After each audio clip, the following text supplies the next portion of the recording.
Muy buenas noches, amigos de Tarma y las personas que ya estén conectadas con la señal de acá de Facebook de la Municipalidad Provincial de Tarma y de las diferentes páginas como la página del Bicentenario, el Museo de la Cultura y de Turismo.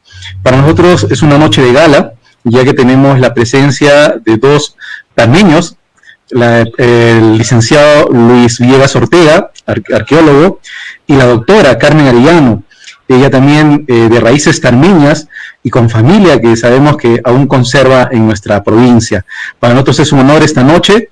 Vamos a tener una charla muy importante sobre la historia de Tarma y creo que esto va a quedar para que también los jóvenes y niños vean que nosotros tenemos una raíz tanto prehispánica e hispánica muy importante.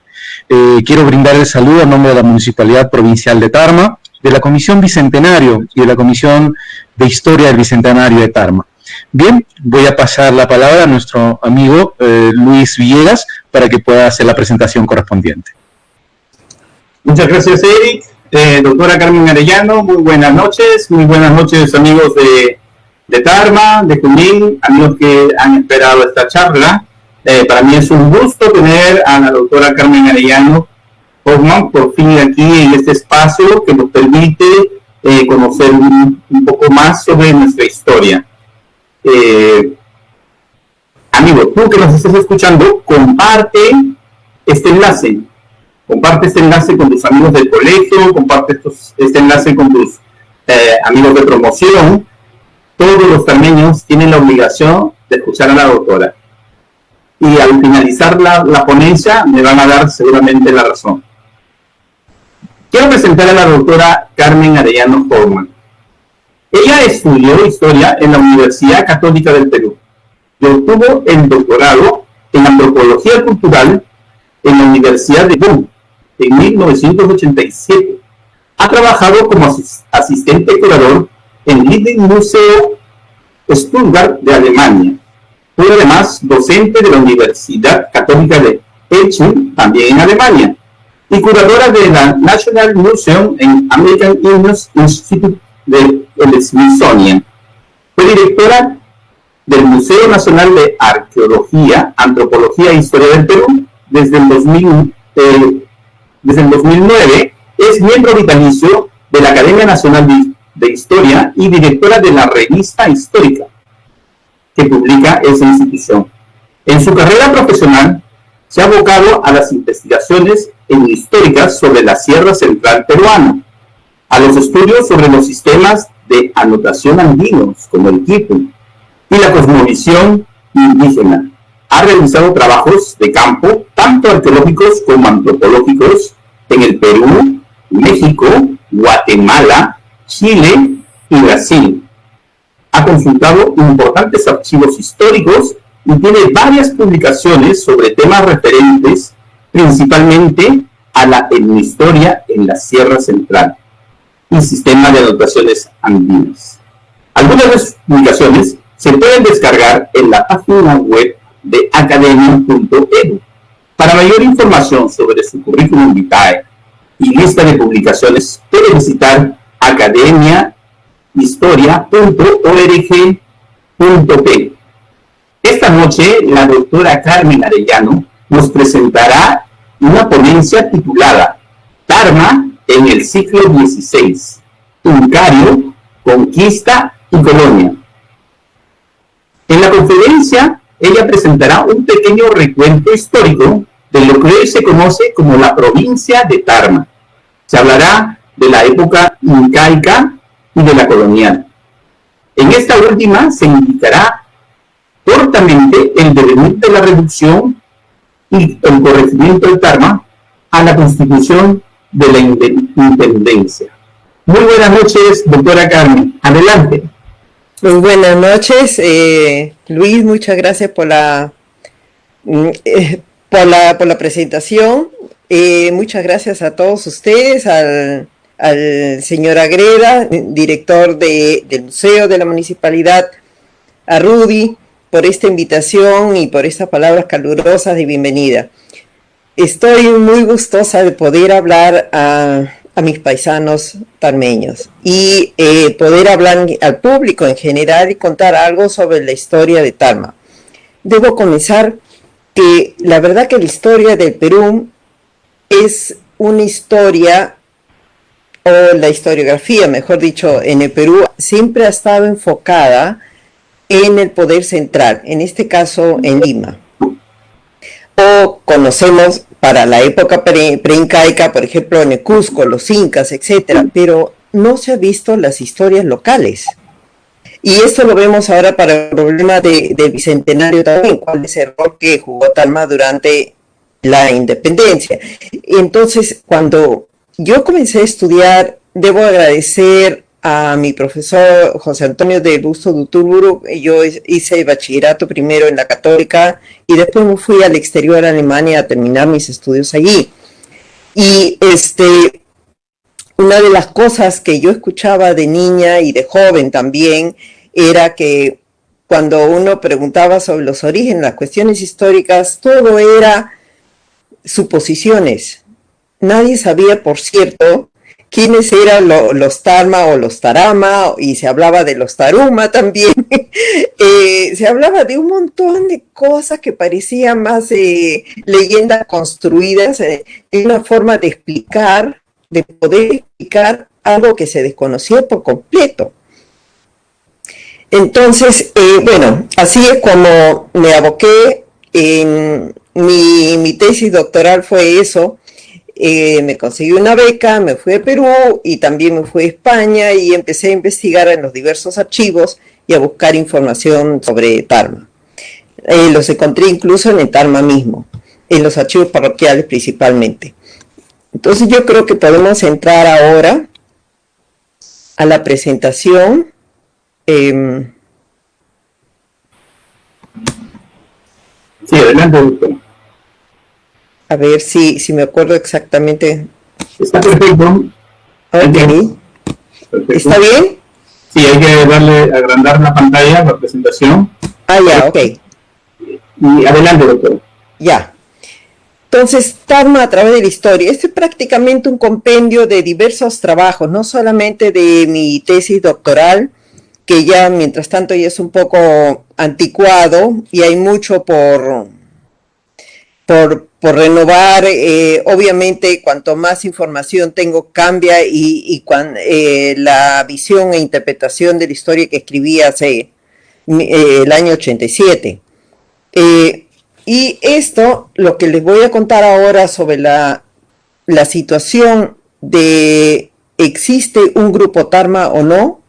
Tiene que ver mucho con los resultados de un proyecto de investigación que lo hice junto con arqueólogos, principalmente con el doctor Ramiro Matos y con David Brown, que primero comenzaron excavando en Pumpu y después se amplió todo el campo de investigación. Eso fue en la década de los 90 a la región de Tarma y bueno, como ven ahí, Palcamayo, toda esta zona, Junín.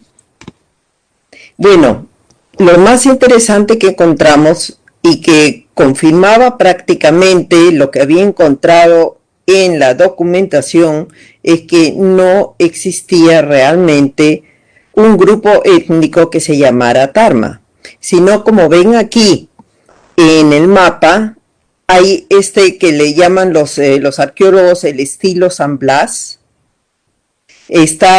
Había lo que excavaron dos francesas que llamaron el estilo Palcamayo, después que se encontró por la zona de La Oroya lo que se llamó el estilo de Tarma y bueno, lo que se conoce el estilo Mantaro, que es bastante uniforme la cerámica entre los dos grupos étnicos que aparecen en la documentación, que es Jauja, que su nombre original era probablemente Xauxa y derivó en Sausa y después en Jauja.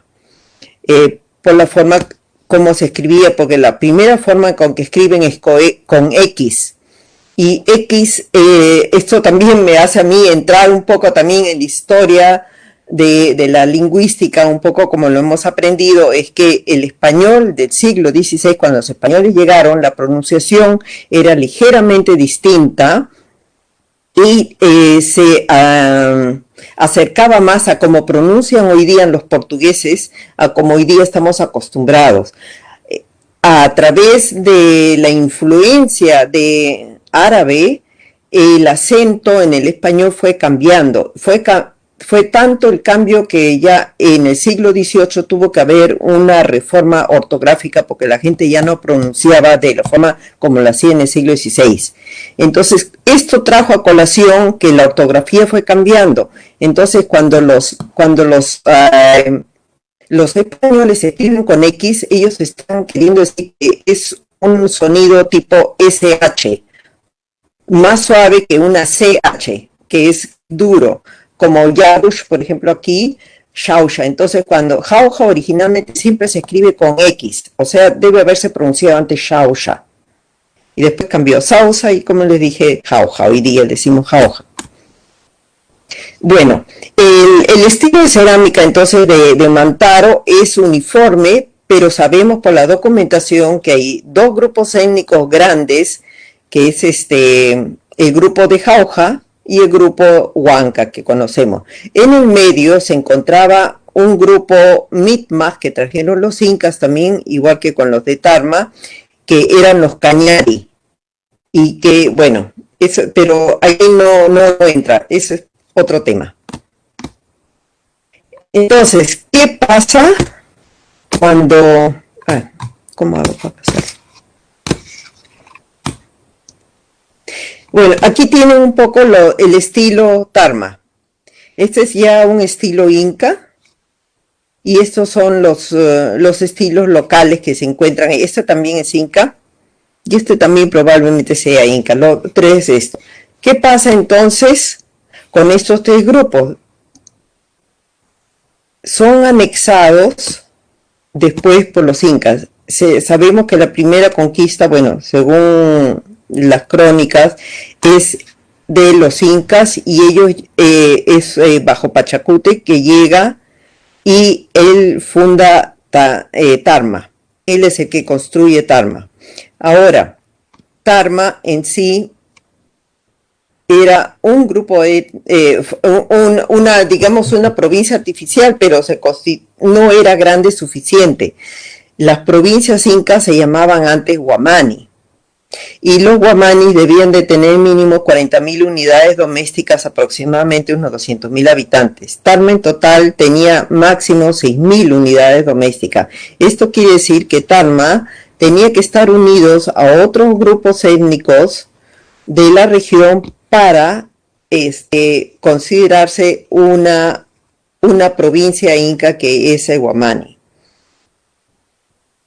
Ahora, ¿por qué los incas estaban considerando todo esto una provincia? ¿Por qué no lo pusieron a Tarma junto con Huanca, los Yauyos, los Xauxa y los Cañari y toda la historia? No, aquí los incas siempre estudiaban primero la situación geopolítica y la capacidad socioeconómica del territorio. ¿Qué nos interesa a nosotros para los tributos, para la extracción, para la economía del Estado incaico? Además, tenían en cuenta otros factores como el estudio topográfico, la visión cosmológica andina, y etcétera, etcétera, que cada vez va saliendo más información al respecto, y que en esa época, cuando yo escribí la tesis, no estaba a disposición esa información. Pero en un trabajo futuro, Dios quiera, se pueda incluir todo esto. Bueno, la provincia a la cual pertenecía Tarma se llamaba Pumpu. Y Pumpu era la capital de esa provincia.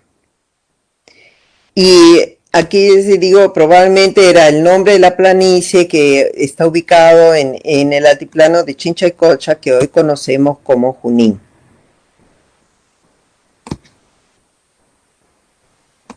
Entonces, Pumpu, para los que han ido a Junín y han estado en el lago de Junín, se habrán dado cuenta que hay un gran areal de muchas ruinas incas, y aquí está la ubicación de Pumpu.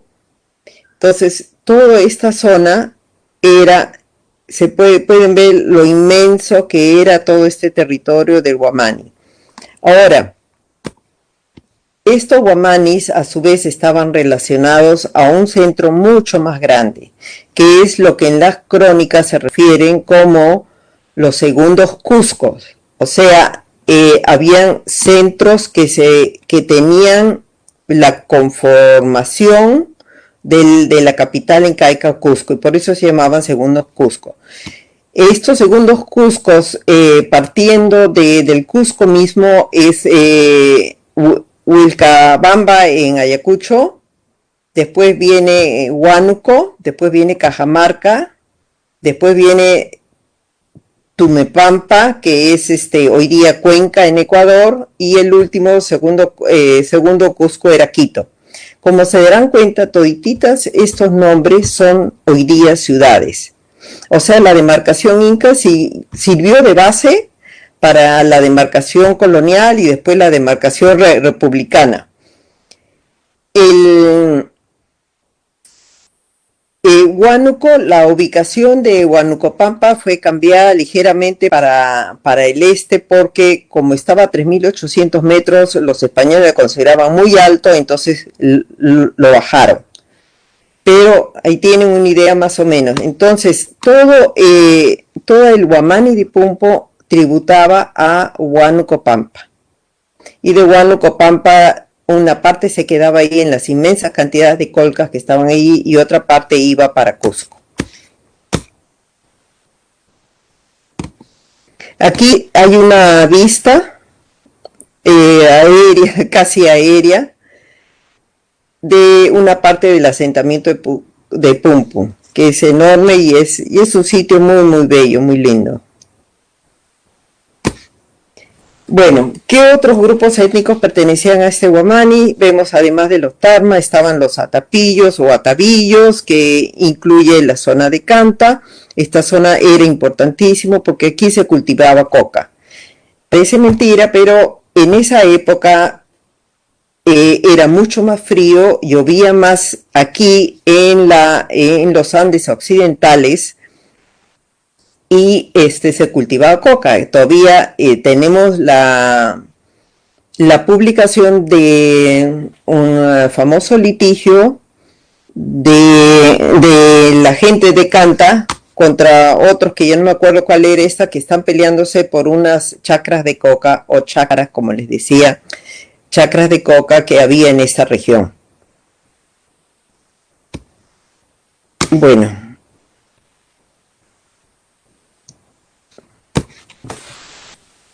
Entonces, Pachacute llega y forma un territorio. ¿Por qué lo hace? Porque por la documentación, vamos a ver acá, por la documentación sale a colación que la gente de Chinchaycocha, que es lo que hoy se llama Junín, y los de Sausa y Huanca le hicieron una guerra. No querían someterse a Pachacútec. Entonces Pachacútec lo que hace es, ok, no les hace una guerra así, aunque lo intentó varias veces, pero no les hace una guerra de frente por razones X, que no se indica allí. Lo único que sabemos es que la gente, que cada vez que los incas, que Pachacútec llegaba con sus huestes a la zona del lago, ellos se escondían en el lago. Aquí en Chinchaycocha la gente se escondía en el lago, entonces ya no podían atacarlos ni someterlos. Entonces, ¿qué hace Pachacútec? Ok, no quieren someterse, pero yo de todas maneras, siguiendo el lema de divide e impera, entonces los dividió a estos dos. Y formó lo que es la provincia, lo que hoy llamamos como Camisa de Tarma. Entonces, la parte sur de Tarma, que como han visto en la parte de los estilos, aquí la parte sur de Tarma, muy probablemente era la otra mitad del grupo Jauja o Xauxa, como ven acá. Porque Xauxa en la época colonial siempre se llama Hatun Xauxa y nunca se habla del Uchuj o Uchuy Xauxa, o sea, la mitad de Xauxa se perdió. Entonces, ¿a dónde se fue esa mitad? Se fue a Tarma. Esta parte fue anexada a esta provincia artificial que creó Pachacútec. Ahora, ¿qué les estoy dando aquí a entender? Es que todo en la cosmovisión andina está dividido en dos. También las provincias. Entonces hay una parte principal, Hatun, por ejemplo, que significa principal, y Uchuj o Uchuy, que significa el pequeño. También está la división de Hanan y Urin, muy conocido, que lo han aprendido seguro en el colegio, que es arriba y abajo, o debajo, que significa en buenas cuentas. Ok, entonces se conforma la provincia artificial y tenemos a Tarma-Tampu como capital de la provincia que hoy llamamos de Tarma-Tarama. No solamente la documentación menciona que era la capital, sino que los restos arqueológicos constatan efectivamente que era un sitio inca por los edificios estatales que tiene. Entonces ahí encontramos la Cayanca, que es donde el representante del Inca o el gobernador se reunía con todos los jefes étnicos de la región para ver cuáles eran los trabajos que se van a hacer durante el año, lo que cada uno va a tributar o no tributar, etcétera, etcétera. Encontramos un ushno, que es la zona donde se hacen las ofrendas, puede ser una plataforma, como puede ser una plaza hundida o un pequeño esto. Sabemos que ha habido, pero no hemos encontrado uno porque parece que lo derribaron en algún momento posterior. Lo que sí se ha encontrado son los restos de la casa de tejedores, de las tejedoras probablemente, porque la Yahuasi la casa de las escogidas para el Inca está justamente al frente. Entonces esto significa que las niñas iban a tejer allí en el Aguanahuasi. Están las colcas, que son los depósitos donde guardaban los productos agrícolas. Sin embargo, no vemos edificios con piedra sillar como los conocemos de Cusco, esos lindos edificios que hoy día es atracción turística. Y vemos sí, más bien una superposición de las construcciones incas sobre construcciones locales.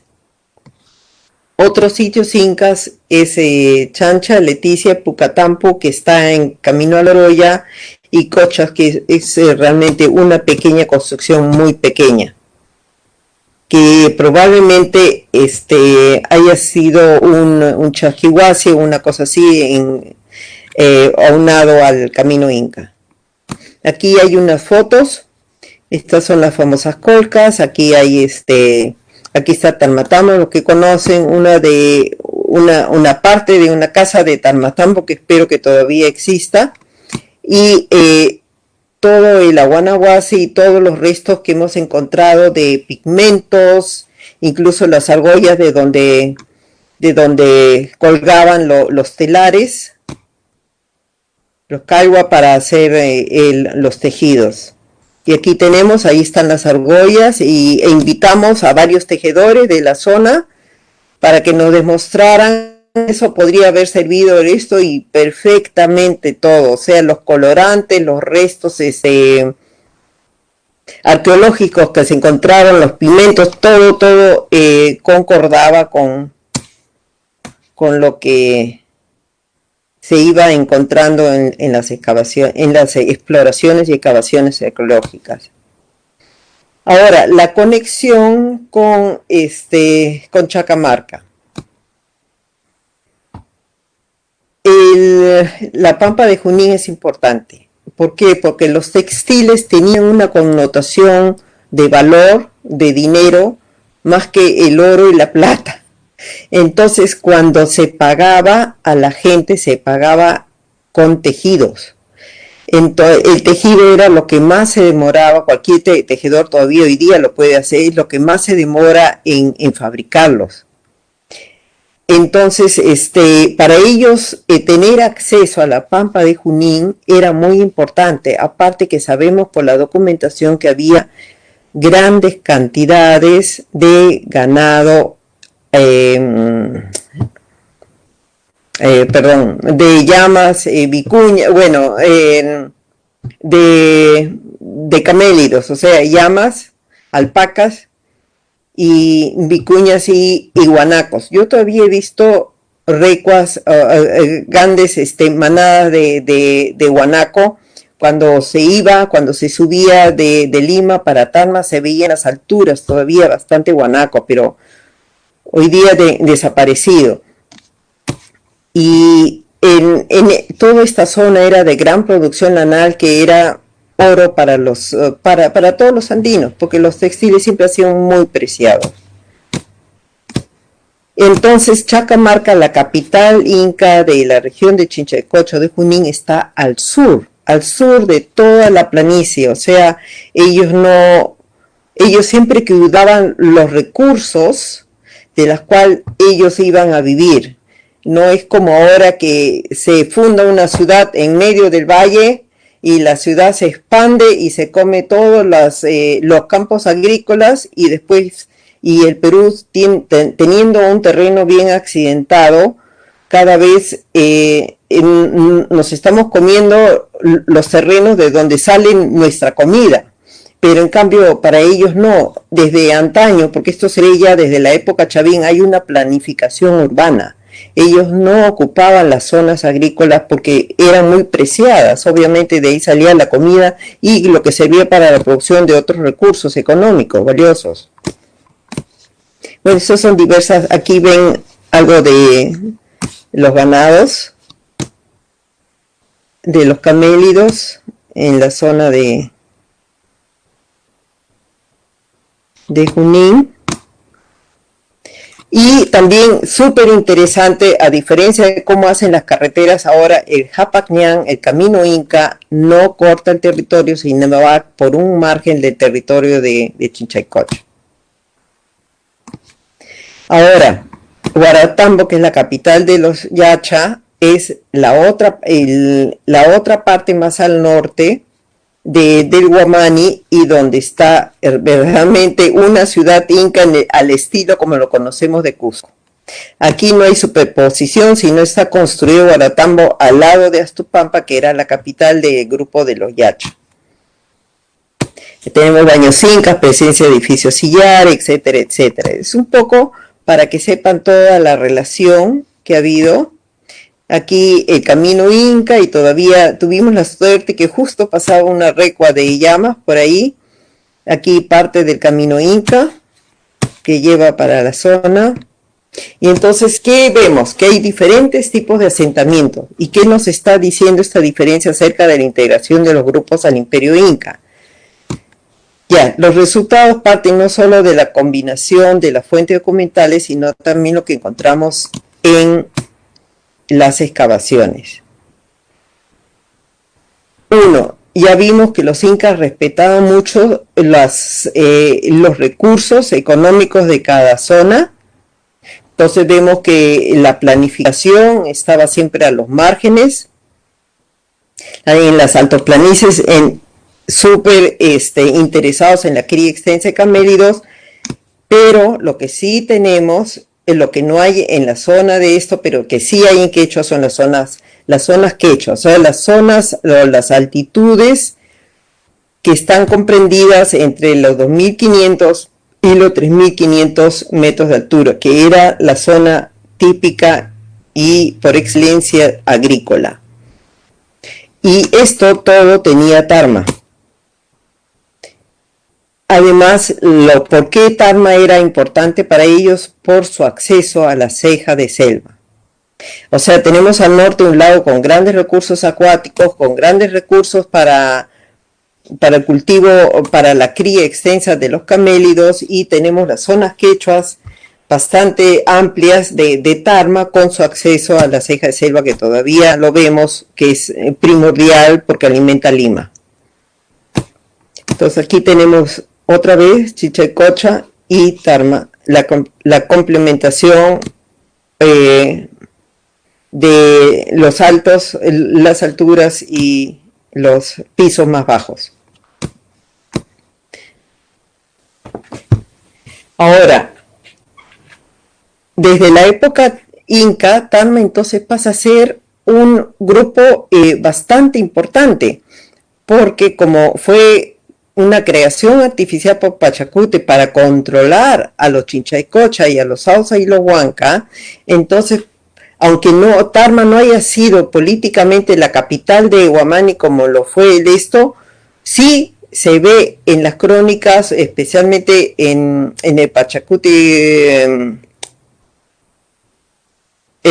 Salcamagua del siglo XVII, que nos dice que el cacique de Tarma era enviado para ser él era el embajador, él iba a hacer las negociaciones con estos grupos étnicos, etcétera, etcétera.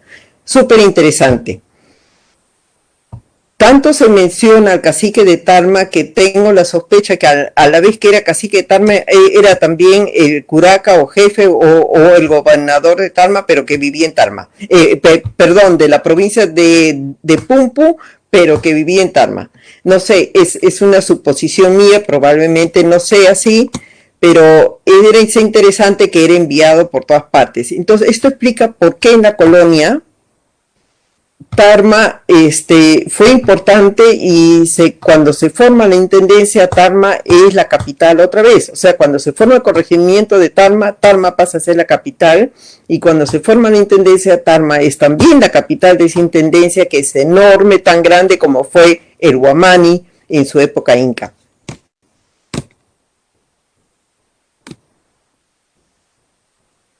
Bueno. Ahora, ¿por qué los Yacha tienen una capital tan linda, etcétera, etcétera? Porque probablemente los Yacha hicieron alianza con los incas. Entonces, los incas los respetaron, etcétera, etcétera, y les pusieron esas construcciones. Pero todos son hipótesis nada más para esto. Bueno, llegan los españoles y en los años 40, cuando se consolida la conquista inca, entonces se empieza a tomar, los españoles empiezan a tomar la demarcación inca para constituir la división política interna dentro del virreinato. Además, empiezan a otorgar las encomiendas. El primer encomendero es Alonso de Riquelme, el tesorero, quien recibe toda la encomienda que se llamaba Chinchaycocha Tarma, sí, con ese nombre. Él recibe toda esta parte. Entonces se ve la conexión otra vez económica que existía entre ambas regiones.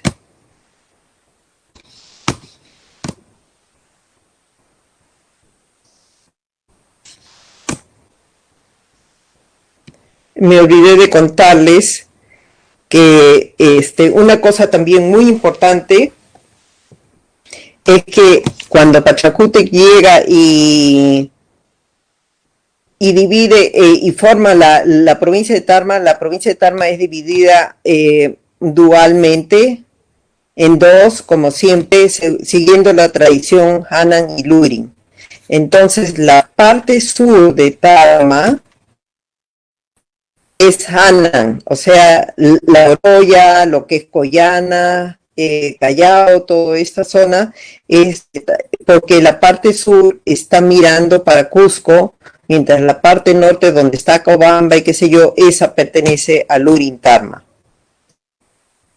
Entonces, Pachacútec introduce la división dual de Tarma. ¿Y quiénes van a vivir allí? Van los ayus, incas, más tarde voy a hablar de esto, que se asientan en Tarma mismo, en Tarmatambo, el ayu Coyana y el ayu Callao. Esos son orejones incas. O sea, pertenecen a la familia de los incas. Y ellos también, interesantemente, para que vean la relación también de la importancia de los textiles, tienen acceso a esta zona de Puna, que es la zona de Yauli con Oroya, porque hasta Yauli por acá pertenecía a la provincia de Tarma. Esto en la colonia se cortó, porque los de Guarochirí, los yauyos, que hoy día se llama Guarochirí, los yauyos le hicieron la guerra y pidieron que les devolvieran esas tierras que les habían pertenecido antes, etcétera, etcétera, etcétera, y que los incas las habían concedido a Tarma. Y en la provincia se hizo la división nuevamente. Ahora, después que muere Pachacútec, sabemos que asumió el mando Tupac Yupanqui. Tupac Yupanqui entonces introduce otra división política dentro de la nueva provincia de Tarma. Divide la provincia en Huaranca y Pichca-Pachaca. Huaranca significa 1,000 unidades domésticas y cada uno. Entonces, como Tarma no es muy chiquita, la división Anan y Lurin a su vez era una huaranca. O sea, Anan Tarma era una huaranca y Lurin Tarma era otra huaranca. Dentro de estos estaban las subdivisiones de la Pichca-Pachaca. Entonces, como vemos, no había más de 6,000 unidades domésticas, que eran más o menos unos 20,000 habitantes, 21,000 habitantes en Tarma en su época.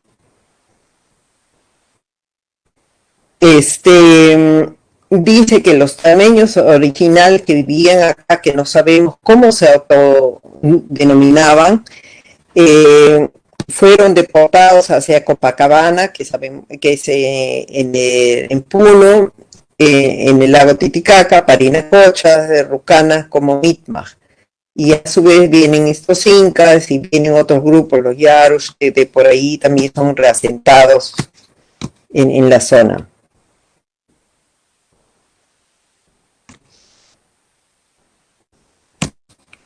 Bueno, de esto estoy hablando. Aquí tienen una vista general de Tarmatampo y otro aquí un dibujo, y aquí agradezco a Luis Villegas que me proporcionó estas fotos interesantes.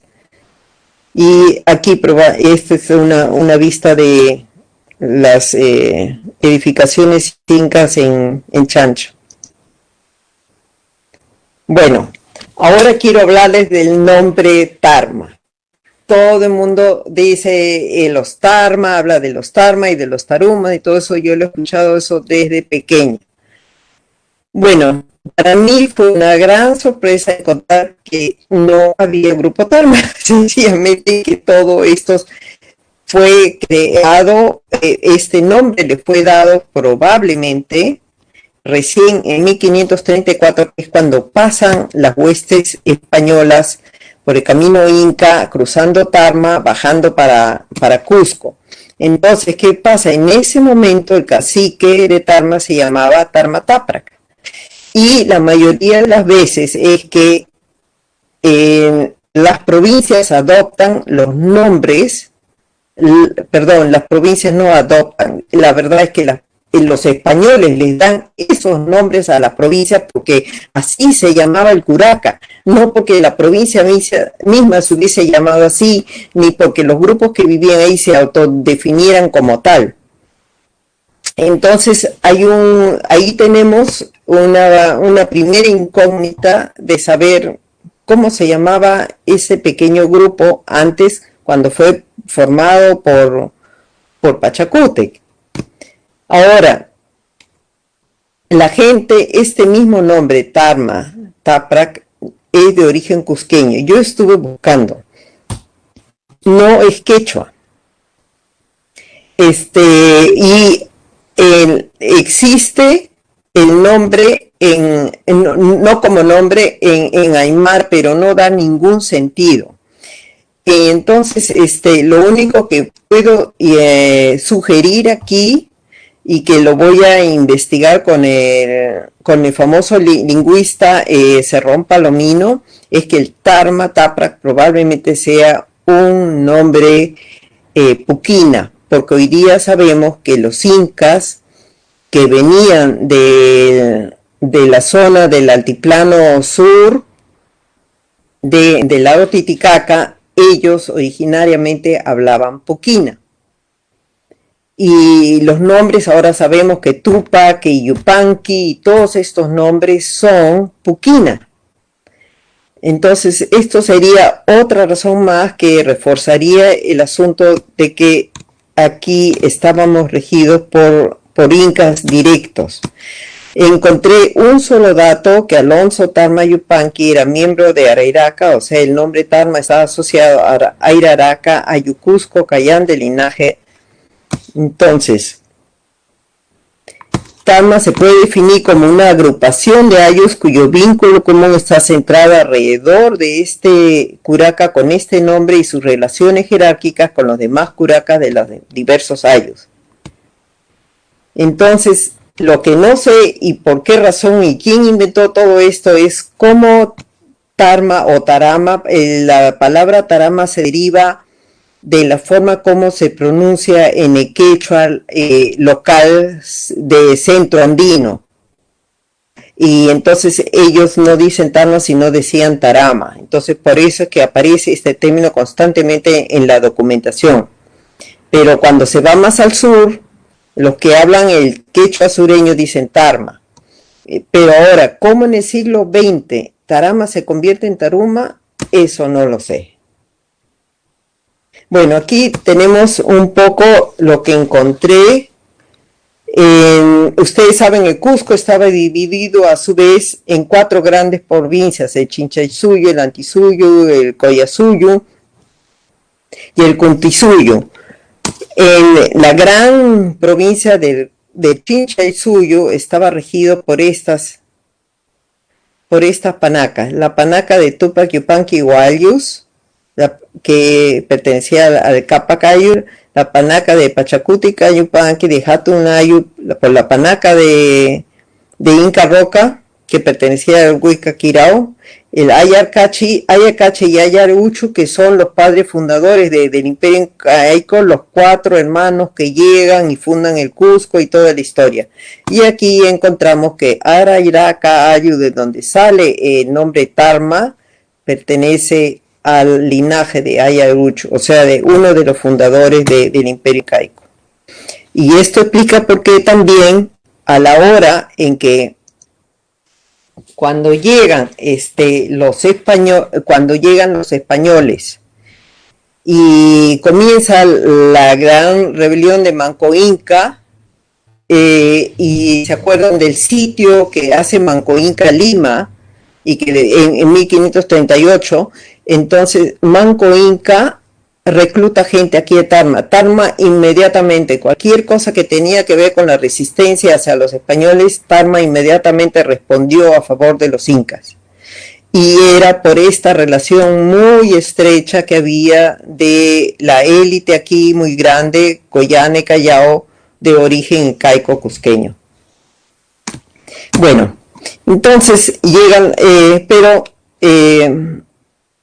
Manco Inca se retira y se esconde después en Vilcabamba, y bueno, ya conocen la historia que termina con Tupac Amaru el primero. Entonces Chinchaycocha y Tarma se forman una encomienda, pero hay muchos conquistadores que dicen: yo también quiero una encomienda, yo también he participado en la conquista, como a mí no me premian, etcétera, etcétera.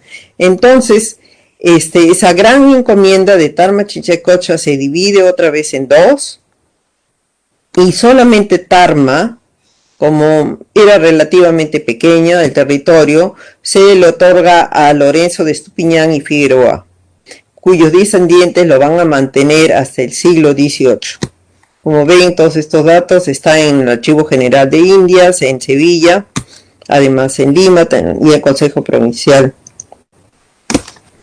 Ok, ¿qué pasa? Encontramos entonces que en la demarcación, durante la colonia, Tarma pasa a ser un corregimiento, o sea, el grupo que lo podemos llamar tranquilamente grupo étnico Tarma, aunque sea artificial, es un grupo en sí político, pertenece a un corregimiento, y ese corregimiento es grande, son varios grupos étnicos, y otra vez más o menos corresponde con lo que fue, aunque en forma más chiquita, el corregimiento, el Huamani Pumpu.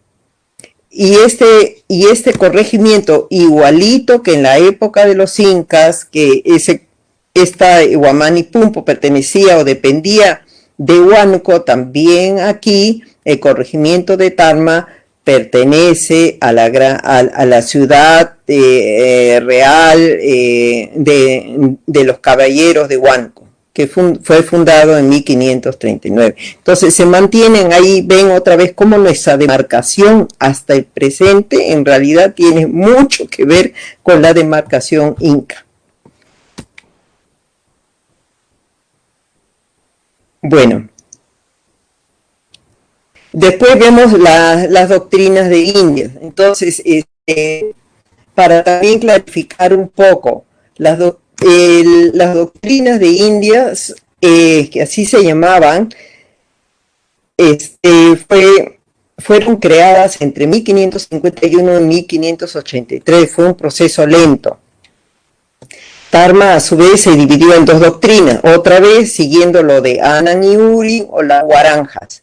Entonces tenemos dos doctrinas, una que pertenece a la de Tarma y otra a la de Acobamba, con 5 anexos o curatos. Las doctrinas igual a la Guaranja, bueno.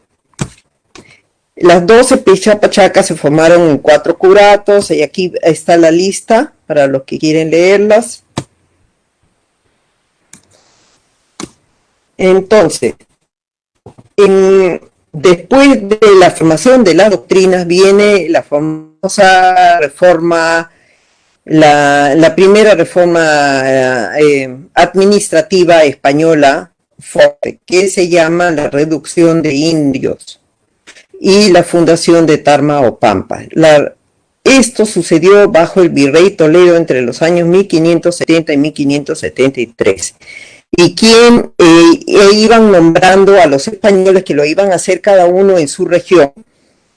Lorenzo de Estupiñán, que ya vimos que era encomendero de Tarma, fue encomendado para hacer esto. Entonces, Tarma Tambo, que hasta esta fecha, de 1572 más o menos, era todavía la capital de esta provincia de Tarma, pasa a los bajos, al fondo del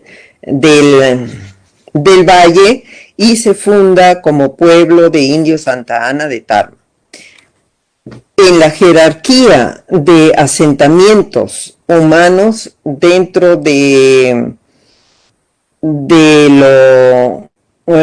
la administración española solo tenemos 3 tipos: pueblos de indios, villa y ciudad de españoles. En las villas vivían tanto españoles como los indígenas o los nativos, nosotros, y después los otros, en los pueblos de indios no podían vivir españoles, y en las ciudades españolas, bueno, eran para los españoles. Lo que vemos aquí es la primera también de las costumbres españolas de tener un fondo de valle, una zona plana donde poder construir ellas sus zonas urbanas, con lo cual modifican la costumbre urbanística de no ocupar las zonas agrícolas, las chacras. Y entonces esta costumbre la hemos adoptado sin ningún criterio ahora económico, socioeconómico, porque obviamente conforme aumenta la población en el Perú, nos vamos comiendo más terrenos de cultivo, que son esenciales para nuestros hijos y para el futuro de nuestro país. Bueno, entonces vemos que el Tarma se llama primero Santa Ana de Tarma, pero rápidamente pasa en desuso este nombre. Ya en el siglo XVII casi nadie habla de Tarma, de Pampas. Algunos documentos mencionan a Pampas, pero en el siglo XVIII definitivamente, cuando Tarma es elevado a la villa, deja de existir como Pampas. Ya no ya nadie se acuerda de que antes se llamó Pampas. Ahora, con esto quiero terminar porque pienso que ya ha sido bastante largo lo que les he dicho. ¿Y por qué se eleva Tarma como villa? Porque se forma la intendencia, como les dije, que otra vez pasa a ser a tener un tamaño considerable, mucho más grande que el corregimiento, y es casi tan grande como el Huamani incaico, pero esta vez la capital obviamente ya no es Pumpu, sino es Tarma, y Tarma se convierte en villa de españoles porque porque ahí había una grupo de milicia que servía para reforzar las fronteras. Recuerden que en este siglo XVIII es el siglo de las rebeliones y en 1740 tuvimos el gran levantamiento de Juan Santos Atahualpa. Esa es la razón. Ahora, es importante, muy importante hacer la historia de nuestro pasado y no sentirnos avergonzados de que tenemos origen indígena. Para mí fue toda una revelación de forma personal encontrar en la documentación que mi abuelo pertenecía a la comunidad de Uchuracra. Nunca nos habían contado esto. Y entonces todos sabemos que nos sentimos ofendidos cuando nos dicen indio, cuando nos dicen cholo, cuando nos dicen esto. El racismo todavía es muy fuerte en el Perú, pero pensemos en nosotros. En el día en que superemos nuestras diferencias, ese día realmente podemos ser una nación en que podemos ampliamente pensar en el otro, porque ya no nos vamos a sentir disminuidos, y por sentirnos disminuidos pasamos al otro extremo de aprovecharnos de los demás. Y entonces es muy deplorable que la historia, la arqueología y la antropología ya no se imparte en el colegio. Entonces, ya Huamampoma en el siglo XVII, que la famosa crónica indígena, escrita por Huamampoma de Ayala en 1615, está diciendo el mundo andino está al revés. Y en lugar de que se haya modificado esto, sigue todavía más al revés, peor todavía. Todavía no tomamos conciencia de quiénes somos. Y el famoso historiador Manuel Burga, que me he enterado por Luis Villegas, que también les dio una charla, él tiene un libro magnífico que se llama La historia de los historiadores en el Perú, que levanta un poco también la conciencia de los historiadores. Dice, ¿por qué no nos gusta nuestra historia? Porque si comparamos con la historia de Europa es entendida como una suma de éxitos y de realizaciones. La nuestra, sin embargo, la peruana, la percibimos al revés. O sea, como dice Huamampoma, repetitiva, caminando a ciegas, sin encontrar el derrotero que nos lleve en ascenso al futuro. Y mientras nos neguemos a nosotros mismos, no vamos a encontrar nuestro futuro. Porque ¿por qué hay éxito en Europa? No porque ellos se creen japoneses y tienen que ser como los japoneses. No porque ellos se crean como los chinos y tienen que ser como los chinos, están imitando a los chinos. No, ellos van a sus raíces culturales y sobre lo que tenían, eso es su capital, su conocimiento. Sobre la base de eso han construido su civilización. Igual pasa con los japoneses. Eso es lo que tenemos que hacer. No podemos estar mirando, ay no, yo soy blanquito, ay no, yo soy de esto, no, eso ya pasó, eso ya fue. Nuestro pasado ha sido traumático, pero tenemos que superar los traumas, si no, no vamos a poder formar el futuro que todos queremos para nuestros hijos y nuestros nietos y las generaciones a venir. Bueno, no queremos también una historia de fracasados ni una historia de puros héroes. Porque hasta ahora la única luz que vemos es la historia inca o la historia prehispánica. Entonces, dentro de esta historia inca y de estos valores, vamos a encontrar los valores culturales y los valores también tarmeños, porque eso ya va a ser la tarea de los arqueólogos, de encontrar quiénes eran los verdaderos tarmeños que vivieron en esa región. Y de ahí vamos a encontrar qué es lo que ellos producían, qué era lo que ellos pensaban, también sus desarrollos tecnológicos, porque esto es nuestra herencia y a partir de ahí vamos a poder construir algo para un avance y expansión económica de nuestro país, pero verdadero, peruano y ya no copiado y mal copiado. Muchas gracias a todos.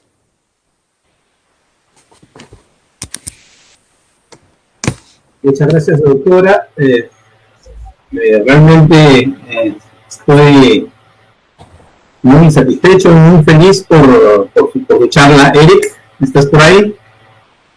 Sí, definitivamente, doctora, para mí ha sido una apertura a muchas interrogantes que existen en realidad. El hecho de saber que el nombre de Tarma viene en cierto modo, de acuerdo a lo que usted nos menciona, algo así como la nobleza que crea el Cusco, de los 4 hermanos Ayar. Es importante ver esa información. El hecho de que ya no nos dan, digamos, historias supuestas de que existe esto acá, de que pudo salir de allá, sino que nos da una certeza más, nos da mucho más valor a nuestra historia de Tarma. Para mí es importante haber descubierto de sus estudios cómo estaba dividido, digamos, Tarma entre Anan y Luin, ¿no? Como dice la historia, Anan Cusco y Hatun Cusco, como es allá en la ciudad de Cusco. Ver cómo nuestra cultura está conectada con nuestros hermanos de Huánuco, nuestros hermanos de Pumpu, y ver el hecho de que Tarma era un lugar interesante e importante porque manejaba el ingreso de los productos de la selva. Es muy importante lo que estamos escuchando el día de hoy. Creo que muchos tarmeños estamos abriendo nuestro conocimiento mucho más. Hay muchas preguntas que todavía quedan en el tintero, como usted dice, falta mejorar los estudios, falta trabajar más en ese aspecto. Luis, tú dirás. Sí, doctora, ¿puede dejar de la presentación? Hay un botoncito de dejar de presentar. Ya, ok, disculpe. Tenemos varios saludos en el Facebook, varias preguntas también, doctora, ¿puede ayudar? Jonathan Suárez dice buenas noches a todos. Brian Romero también envía saludos cordiales, interesante ponencia, indica. Jenny Paredes hace palmas. César Dionisio dice saludos desde Ica. De la señorita Betsy Kaki Bullón dice buenas noches, saludos cordiales de parte de los estudiantes del Pedagógico Gustavo Allende Avería. Es un tema muy importante, la historia de Tarma, a la vez permite felicitar a los organizadores, el contenido y el desarrollo. Sinceramente, gracias por la conferencia que se está llevando a cabo. Pueden además hacer sus preguntas en el Facebook, y ahora lo vamos a ver ordenadamente. Una pregunta. Sí, Paula Espinosa nos dice también saludos y felicitaciones a nombre del colectivo de Agashmarca de San Pedro de Cajas. Hay una pregunta también relacionada a los textilistas, a los trajes de San Pedro de Cajas, ahorita se lo va a hacer. Jenny Paredes dice, me pregunto si es posible hacer preguntas, como les dije, pueden escribirlo aquí. Jenny Paredes le envía saludos también. Andrés Dávila dice que interesante exposición. Ana María Goyas Baldocera indica la comunidad educativa del Instituto Pedagógico Gustavo Allende Avería felicita y reconoce la iniciativa de la Municipalidad de Tarma por la organización de estos eventos científicos académicos que contribuyen enormemente a la formación profesional de nuestros maestros en la región. Muy agradecidos a la doctora Carmen Arellano por esta extraordinaria ponencia. Sami Contreras dice, hay muchas teorías sobre la toponimia de Tarma. Es un comentario. También tenemos una pregunta sobre la toponimia. Manuel de la Cruz dice, Tarma, bella perla de los Andes. Jenny Paredes dice, saludos del colegio y la academia AUS. felicita a Carlos Sorjano también, Carlos Sorjano hace palmas. Carlos dice, gracias doctora por los valiosos conocimientos que nos han impartido, por favor, amenas y profundas. Alfredo Gutiérrez indica excelente, muchas gracias. El profesor Enrique Gutiérrez, hermosa ponencia, felicitaciones de la distinguida doctora Tarmeña. Miguel Velázquez también envía felicitaciones a los organizadores. Manuel de la Cruz dice, hay que mantener la unidad con mucha fortaleza, somos tarmeños, somos peruanos, somos seres humanos. Nuevamente Andrés Dávila manda saludos desde Tayo Teatro, dice, y todo su elenco. Sería interesante que Tayo Teatro nos deleite con un poco de lo aprendido esta noche, quizás en una de sus veladas. Felicitaciones a Tayo Teatro también. Luli Barranco dice, saludos y felicitaciones desde la librería Luli de Barranco. Grandes amigos, los hermanos Vázquez. A Maní Salazar dice, excelente aporte, es fundamental continuar con la promoción de la investigación. Betsy Kaki también manda saludos. Rodo Sierra, magnífica exposición. Diana Huaca dice, interesante reflexión final. En realidad, los tarmeños tienen un pasado glorioso. Es una perla aún oculta. Gloria López indica, gracias por aprender sobre Dharma, y saludos a la doctora. Ananí Salazar dice, sobre nuestra historia, donde encontramos diversas versiones, y ahí está nuestra riqueza. Saludos desde San Pedro de Cajas. Y Isabel Guaringa también dice, excelente exposición, doctora Carmen Arellano. César Dionisio dice, ¿por qué no resaltar la participación de las mujeres y de los campesinos en la independencia de Tarma?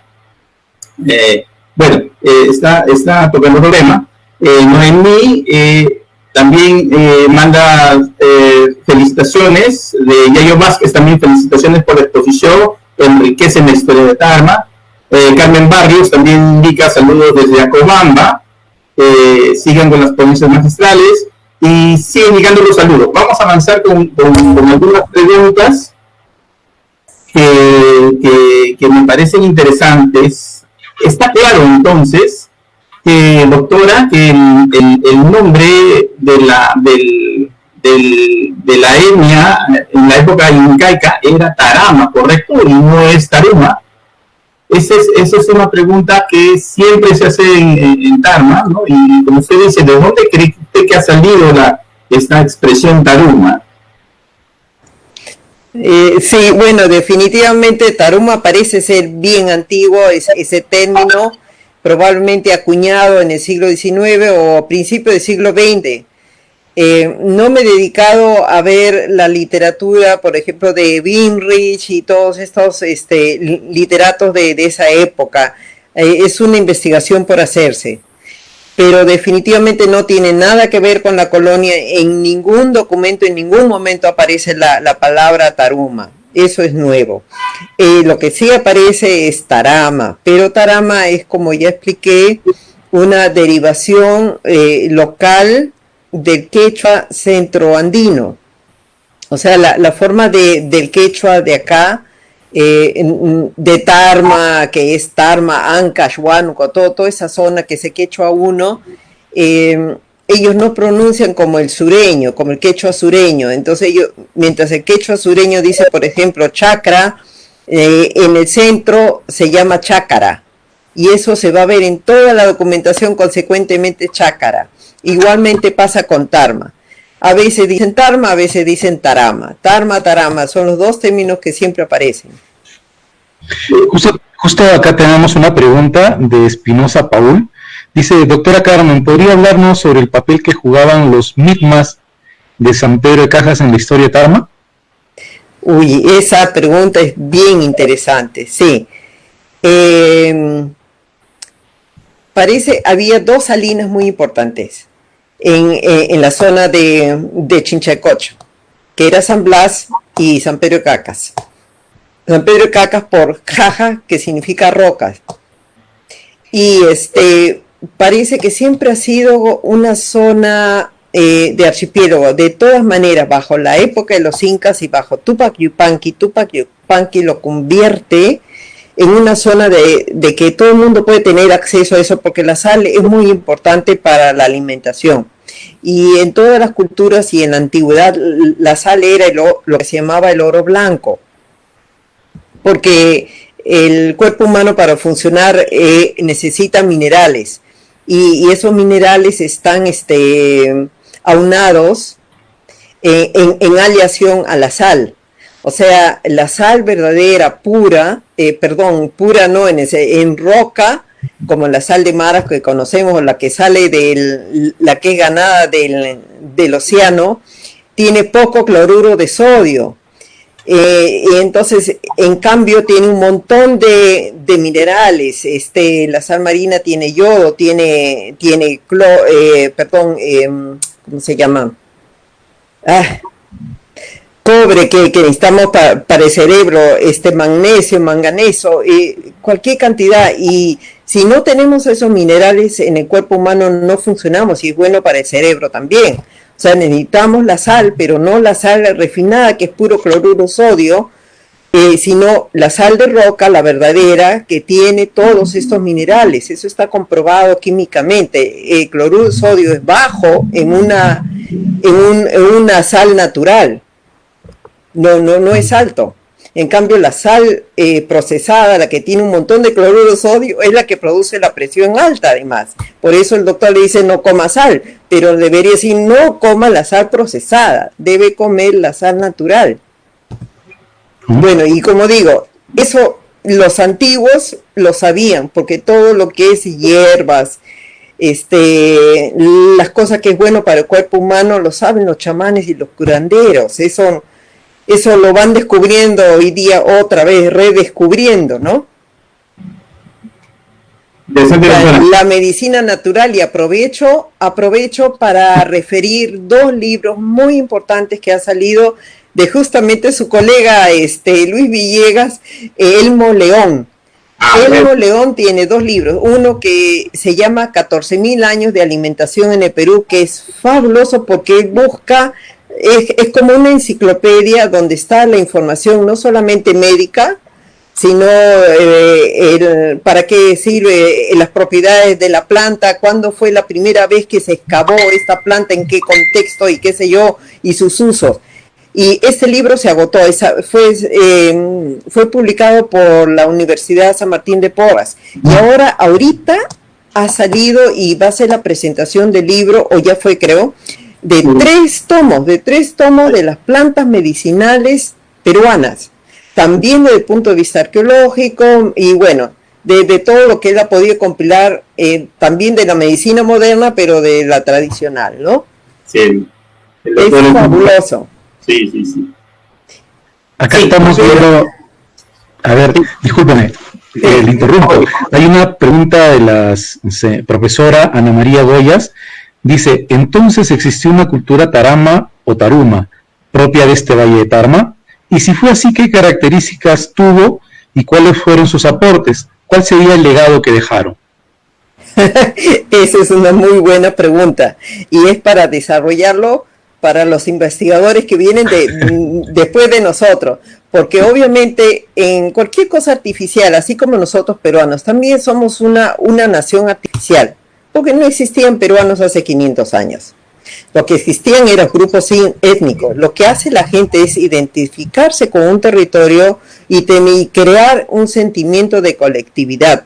Entonces, cuando se forma la independencia, que debe haber sido lo mismo que pasó cuando se forman las provincias incas, y ahí entra a colación la idea cosmológica, la conexión con la Pachamama, con puntos sacrales, con los apus, con los tipos de montañas y qué sé yo, y se va formando, digamos, un campo religioso, cosmológico y sagrado también, que tiene sus puntos de referencia, que incorpora también cosas como Muruguay, que es antiquísimo, y otros puntos sagrados, entonces como el lago de Chichaycocha también, ¿no? Entonces se va conformando a lo largo de la historia o de una creación artificial, lo que ellos consideran sagrado, eso lo lo unen, que los incas, para formar ese grupo que se llama Tarma. Entonces se forman rituales alrededor de eso, etcétera, etcétera, y que después lo vemos en la colonia, y que en la época cuando de la republicana vemos lo mismo cuando se forman las naciones, se van creando símbolos. Los incas les dieron ahora ya no me acuerdo qué exactamente era, hay un color a Tarma, un turbante especial, los colores que ellos tenían que vestir, que podríamos decir que es lo mismo que la bandera peruana, vestirse a la cusqueña hoy día con su yiclia, ¿no? Ese tipo de cosas, eso tenían los incas también, igualito. ¿Cómo formo yo una comunidad? Pues dándole algo con la cual puedan identificarse. Interesante. Justamente también hay otra pregunta de uno de los regidores de la municipalidad, el señor Tommy Miyazawa, dice: si pertenecíamos a los Ayar, que son fundadores del Imperio Incaico, entonces eso significa que éramos para ellos uno de los bastiones más importantes del imperio. Se ve, de alguna manera, sí. De alguna manera, sí. Sí, en relación a la respuesta anterior, no la que hace Miyazawa, sino la anterior, ¿usted cree que uno de los principales aportes de los Tarama, ¿no?, o de los que están ocupando esta región que nosotros denominamos Tarama, incluyendo a nuestros amigos de la selva y la zona de Junín, sea el tema de la agricultura y la domesticación de camélidos? ¿No? Además de o sea, lo que pasa es que a veces se piensa en estos aportes que hacen las grandes culturas, ¿no?, que estuvieron antes de la llegada de los incas, ¿no? ¿Cuál es el aporte, cuál sería el aporte de estas culturas a nosotros? Y yo creo que básicamente podría ser eso, no sé si usted comparte eso, el tema de la agricultura, ¿no?, de altura, el tema de la agricultura, como ahora se da muy bien en Tarma, y la domesticación de camélidos también. Sí, hay que ver que hasta ahora no tenemos muchos estudios sobre domesticación de camélidos, y el primero que se hizo por los arqueólogos fue justamente en la puna de Junín, y allí encontraron que hace 5.000 años había ya producción lanar, se puede decir, y ¿no?, de camélidos, crianza de camélidos en la zona. Es sumamente interesante. Y bueno, los camélidos no solo sirven por la lana y por eso, sino por el transporte, y no debemos olvidar eso, que el transporte era esencial. El camino Inca cruza todo esto y llega hasta el norte, hasta Colombia. Y yo les voy a decir personalmente, cuando trabajaba en el Museo Nacional, llegaron un arqueólogo y un veterinario de Colombia al museo, porque pensaron que nosotros guardábamos huesos de camélidos también ahí. Ellos querían hacer investigación sobre camélidos porque habían encontrado camélidos, ¿sabe dónde? En una zona que no pertenecía al Imperio Inca, sino más al norte. Esta zona, ya me estoy olvidando el nombre. Cartagena. Era, pero me dice, ¿qué hacen llamas por allí? Y eran por el uso por el tipo de hueso y todo, eran típicos. Ellos habían podido identificar que eran llamas de carga, no eran los que se usaban para comer ni para la crianza de lana, no, eran solamente de carga. Eran huesos fuertes, animales especiales para cargar peso. Doctora, preguntas rápidas. Entonces, ¿existía un grupo llamado Tarma antes de la llegada de los incas? No. ¿Un señorío Tarama? Probablemente no.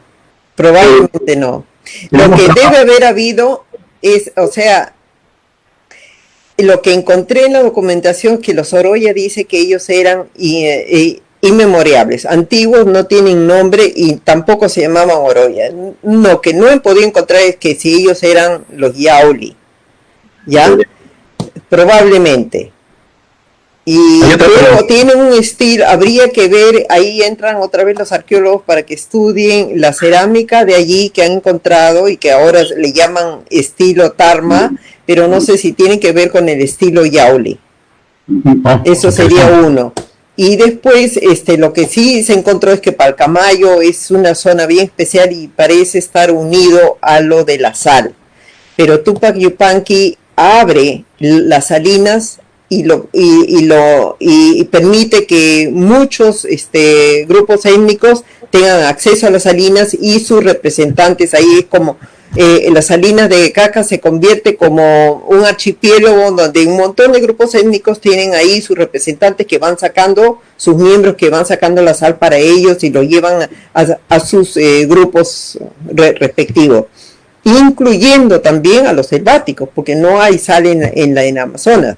Entonces, una vez al año, y eso se ve, esa costumbre existía todavía hasta principios de la República, donde la gente llega, por eso se llama la montaña de la sal, ¿no? El Cerro de la Sal, donde llegan los amazónicos una vez al año o 2 veces al año para trocar sus productos por sal. Una pregunta, doctora. En relación a las colcas de Tarmatambo, ¿es posible entonces, como usted afirma, que fue Pachacútec el que construyó Tarmatambo, considerando, por ejemplo, la cantidad de colcas, y esta está ligada a la administración inca? Sí, es obvio, es construcción 100% Pachacútec. Es muy parecido, tiene muchas características de las cuales espero que alguna vez los arqueólogos que han estudiado Tarmatambo, el problema era llegar a estudiarlo a fondo porque está ocupado todavía y no todos los vecinos han entendido la importancia de este estudio porque no nos daban permiso para entrar, algunos sí, otros no. Y habían casas todavía del estilo cancha, o sea, casas incas, los seguían reproduciendo igualitito. Pero bueno, lo interesante de esto es que sí, es bien parecido a Machu Picchu, tiene muchas cosas en cuanto a construcción arquitectónica parecido a lo de Machu Picchu, o sea, se ve allí la misma panaca, los mismos ingenieros incas, etcétera, han estado aquí en Tarmatambo, pero eso ya, ¿cómo? Sí, en chiquito, en chiquito construyeron. Doctora, antes que se me haya dado la pregunta que venía anterior, en los documentos coloniales, ¿hace referencia a algún tipo de quechua específico para la región de Tarma? ¿Existe un quechua Tarama? No, nuestro quechua, el quechua de Tarma está emparentado, lo que se llama el quechua 1 o la familia primigenia, y es ese mismo quechua que se hablaba en Huancayo, ese mismo quechua que se habla en Ancash, ese mismo quechua que se habla en quechua, en Huánuco. Entonces toda esta zona hablaba ese quechua, siguen hablando ese quechua, y aunque se está perdiendo cada vez más, pero eso se llama quechua 1 porque es probablemente quechua primigenio que después se derivó en el quechua 2 al expandirse el quechua. Acá hay una pregunta de Jenny Paredes. Dice, ¿podría aclararnos si el lenguaje de los taramas era el cauqui? Y la segunda es, ¿qué aportes en el sector educativo podemos rescatar de los taramas? Ya. Ok, el cauqui es una forma del aymara. Hay que ver que el quechua más o menos se origina hace 2000 años, o sea, con la venida de Cristo a la tierra. Justo estamos en Navidad. Bueno, hasta ese entonces había una cosa que le llaman quechumara o de la familia Aru, que es una mezcla entre quechua y aymara. Era un idioma, porque quechua y aymara son bien parecidos, ¿ya? Y entonces se dividen en algún momento en dos, porque como no hay una escolaridad como ahora que impide de que el quechua, de que los idiomas se conviertan en dialectos y después en algún momento ya no se entiendan entre sí, como era antes, ¿no? Cuando se empezó a normalizar los idiomas ya se impide y ese tipo de desarrollo, pero en ese entonces era normal. había un idioma general que después se va dividiendo en aymara y en quechua. Primero es el aymara. O sea, antiguamente lo que se hablaba en toda esa región era aymara, en la parte, y el aymara se fue para el sur, y aquí se fue desarrollando, en algún momento se desarrolló, vino alguien que hablaba una cosa ya completamente distinta y que se desarrolló en quechua. Y ese es el quechua 1 primigenio. Y de ahí eso se va expandiendo, porque en algún y tiene que ver mucho también probablemente con la cuestión de Chincha. Chincha ahí juega un rol.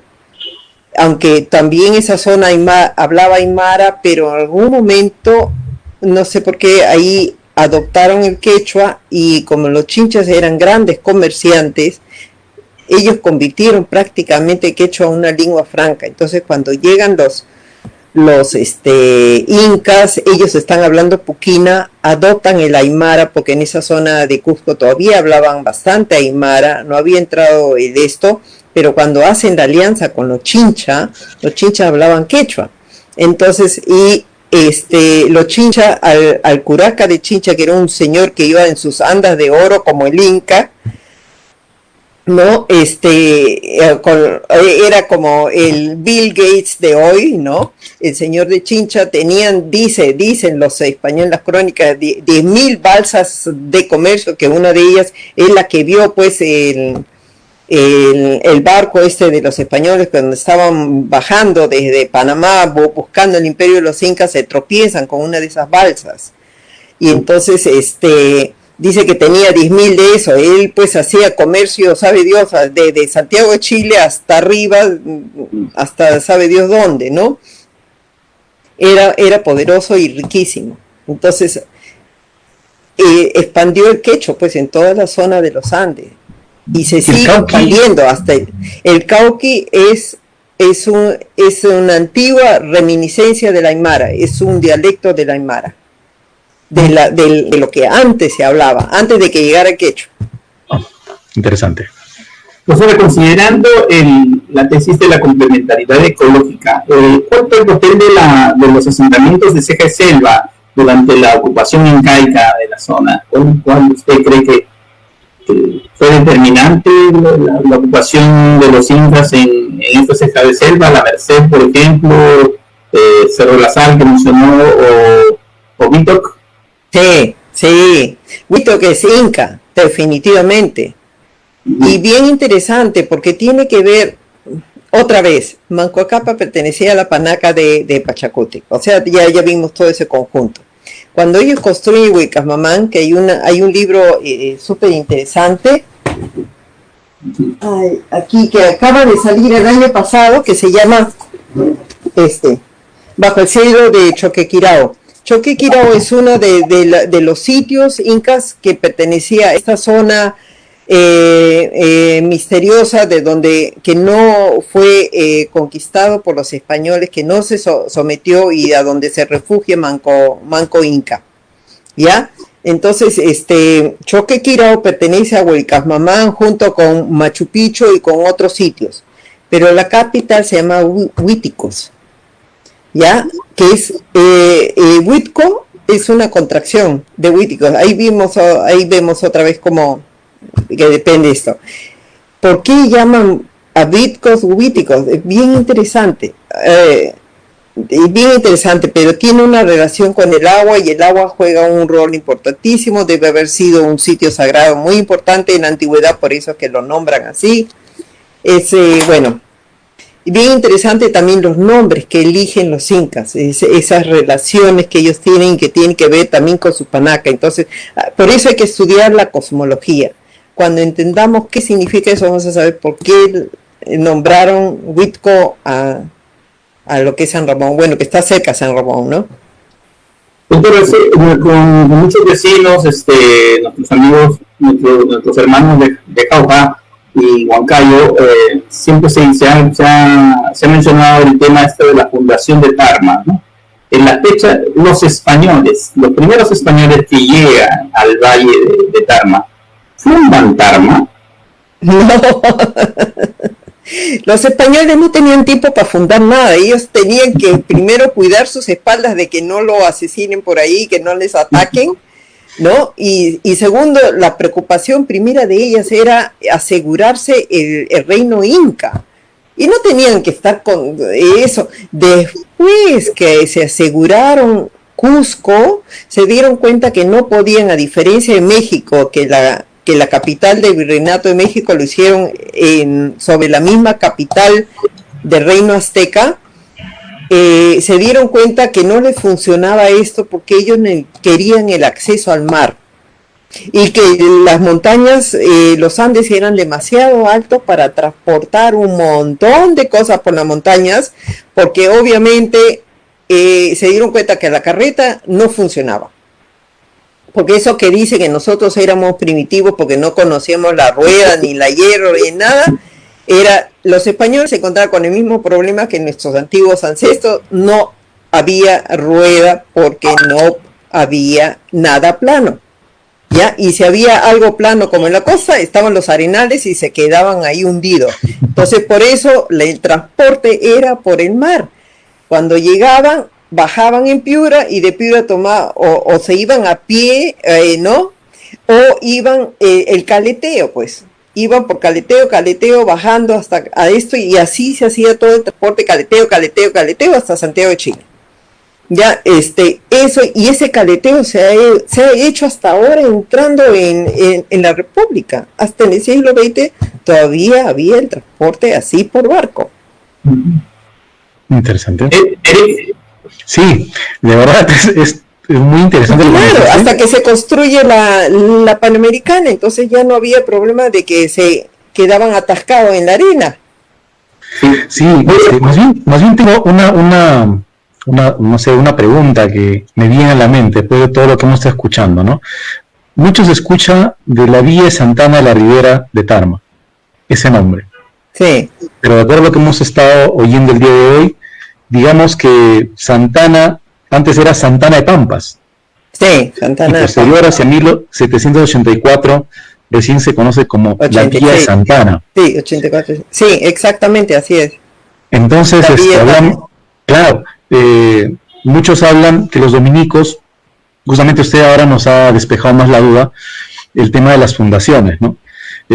Los españoles definitivamente estaban más abocados a no morir y sobre todo a seguir conquistando lo más que podían del incanato hasta llegar a Cusco, que era la capital, su cereza en el pastel. Sí, así en este caso, hay algunos datos que nos hablan que los dominicos, más o menos, ya hablaban de una pequeña villa o una pequeña iglesia asentada ya en este pequeño valle que es Tarma actual, con pequeñas casitas alrededor, ¿no? Pero eso hablamos, según los dominicos, ya mencionan a este pequeño sitio, la iglesia de Santana, hacia el año de 1535 aproximadamente. No, es imposible. ¿Sabe por qué? Porque recién el arzobispado de Lima se funda en 1541. O sea, no hay arzobispado. ¿Cómo van a construir una capilla y una iglesia cuando no hay doctrinas? No hay doctrina. No hay doctrina. La fundación de las doctrinas, como puse ahí, se da, o sea, el arzobispado de Lima, o el obispado, después se eleva a arzobispado más tarde, en 1541, recién, en el papel. Cuando llega el primado a Lima, pasan años, porque recuerdan las distancias, ¿ya? Y hasta que encuentran a la persona adecuada, etcétera, y llegan con todos sus séquitos, y se ponen primero en Lima, tienen que buscar un sitio donde van a vivir en Lima, construir el arzobispado. Primero se asientan bien en Lima, pasan 10 años. En 1551 comienzan a construir las doctrinas de indios. Y ahí viene después famosa visita pastoral de Santo Toribio de Mogrovejo por los años 1560, que va visitando y va fundando también doctrinas, porque todavía no estaba terminado el asunto. Claro. Se demoraron 30 años para implementar las doctrinas. Y son solo en las capitales del esto. Ahora, obviamente, es antes, eso sí, es antes de que se funda Santa Ana de Pampas como pueblo de indios. O sea, bajan de Talmatambo y lo ponen en el fondo del valle. Entonces, lo que sí puede ser es que había una capillita ahí, pero lo dudo mucho, porque en medio de chacras y de la nada no van a fundar una capillita, porque toda la concentración estaba arriba en Talmatambo, y esa iglesia sí es antigua. San Juan Pampa. Sí, exacto, San Juan. San Juan Pampa. Entonces, lo que yo no he podido, lo que sí pertenecía era a los dominicos, y nunca pude entrar a eso porque antes ese archivo estaba arrumado, no estaba arreglado. Y recién un colega mío, un archivero e historiador, él está arreglando eso y me ha invitado para ir, y tenía pensado ir este año, pero ojalá sea el próximo año, porque quiero buscar toda la información de Tarma, porque ahí debe estar la información sobre la creación de la doctrina, cómo fue, etcétera. Y también tengo que ir al archivo de los mercedarios, porque hasta ahora el problema de los archivos religiosos es que no están en muy mal estado. No están organizados.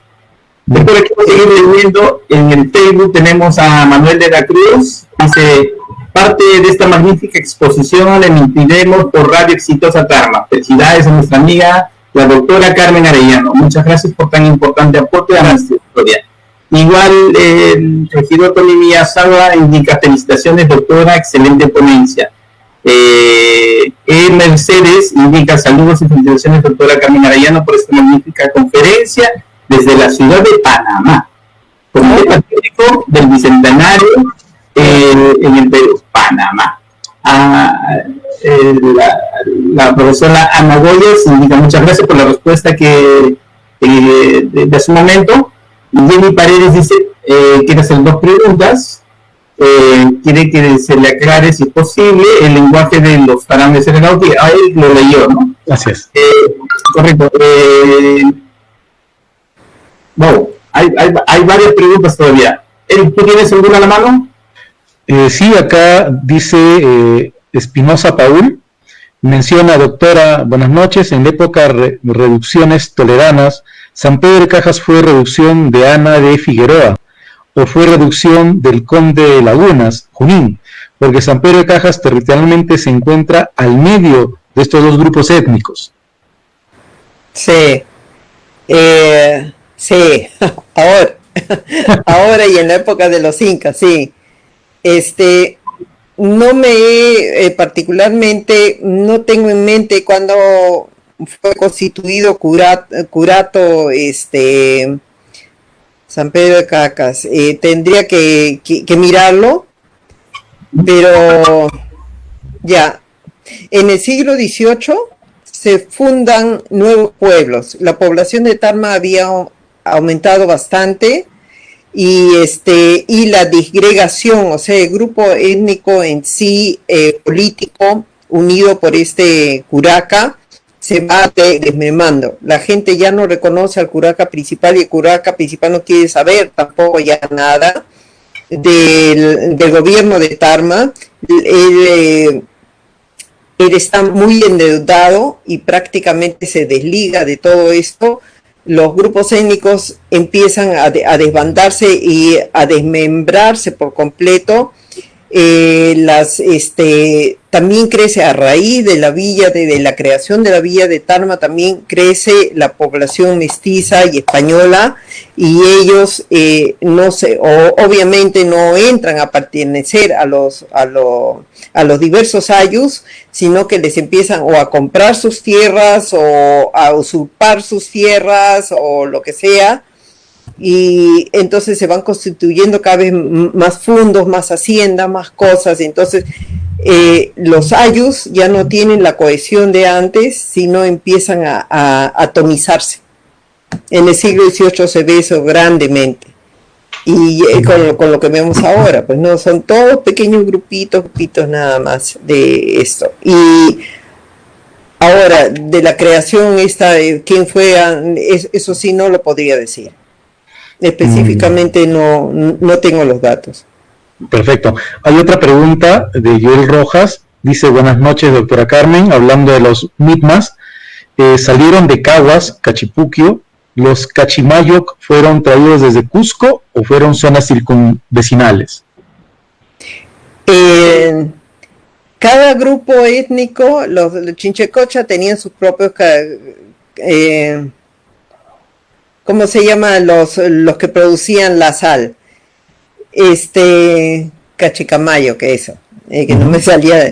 Ellos tenían sus propios especialistas. Cada grupo étnico sabía producir sal, no es que no esto. Por eso es que Tupac Amaru, Tupac Yupanqui lo convierte en una zona franca. La gente podía, los grupos étnicos podían poner sus representantes ahí, ir, sacar la sal e irse. Ahora, si tenían que pagar por eso, probablemente tenían que dar una parte de esa sal como tributo al Inca, ¿ya? Pero eso podría ser muy posible, pero se convierte.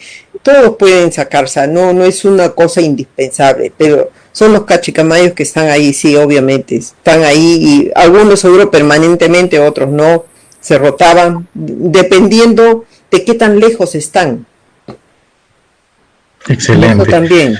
Muy buena información sobre eso, sobre todo el hecho de que nos diga el punto en que el tema de la sal, como dijo usted, se convierte en una zona franca, ¿no? En la cual no existían ciertas reglas para poder tú abastecerte de la sal.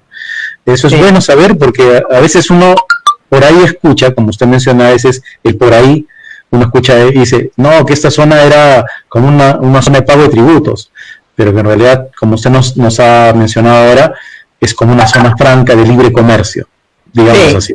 De libre comercio, sí. Y claro, que se pagaba seguro algún tributo al Inca, ¿no? Una parte de la producción de Inca, aunque como vemos, Maras producía un montón en Cusco. No creo que se llevara la sal de acá para Cusco. Definitivamente no. Claro. Siguen los saludos en el Facebook. Estamos en... Cristian Rao hace un comentario que lo leo, no está muy relacionado al tema, pero dice, doctora, ¿cree usted que la educación de los estudiantes tarmeños está promoviendo el enfoque intercultural? Voy a seguir con la siguiente pregunta.